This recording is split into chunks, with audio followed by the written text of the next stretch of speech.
Margaret, how's the UN Security Council addressing a possible attack on Fasher? Yeah, Esther, a lot of concern in this building, growing by the day about Fasher. Real concerns that the RSF could have already even breached the city. It's very hard to get information from the ground there.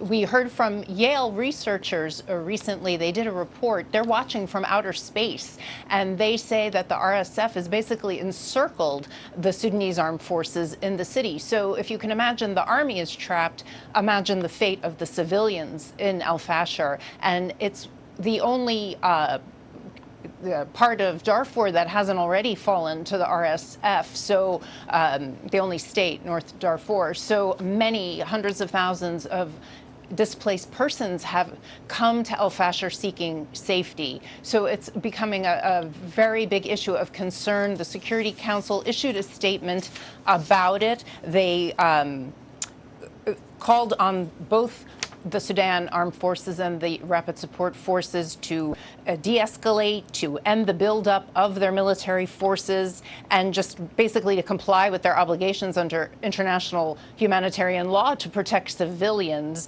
They also repeated their call for an immediate cessation of hostilities. You may recall the Council had asked for a Ramadan ceasefire in Sudan, but that call fell on deaf ears.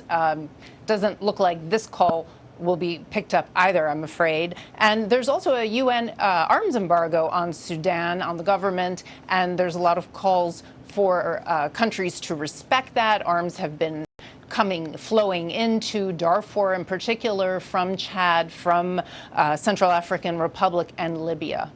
And Margaret, any other, discussions maybe on the side proposing something to the effect that, the United Nations Security Council could possibly intervene and prevent this attack? I don't think we're there yet, Esther. The UN Secretary General has a personal envoy for Sudan, and he has been speaking with both the RSF and the SAF. So perhaps we'll see some sort of movement from that end. And how is the UN Security Council addressing the humanitarian crisis that now has, of course, gone on for a year? Now we're entering a second year, so to speak. Right. Well, that's not really what they're addressing, but the UN Humanitarian Affairs Department is addressing it.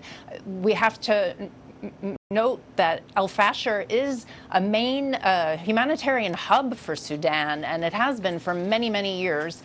So if Fasher goes down in conflict, the humanitarian hub will be cut off, and that is very bad because you have aid workers, you have warehouses, all of that will stop. Already on Monday, the UN Department of Humanitarian Affairs said aid is essentially cut off already. So they're having a very difficult time. They have a dozen aid trucks with supplies for 122,000 people stranded next door in northern state because they can't continue to Fasher because of the insecurity and lack of safe passage guarantees from the parties. So they're very concerned. Look, famine is on the doorstep in Sudan. This past year has been really, really difficult. Grain production has fallen by half.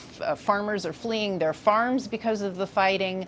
So all of this is just coming together in a very bad way, and there is a lot of concern in this building that there will be massacres and atrocities like we saw in 20 years ago in Darfur if the RSF advances on Fasher.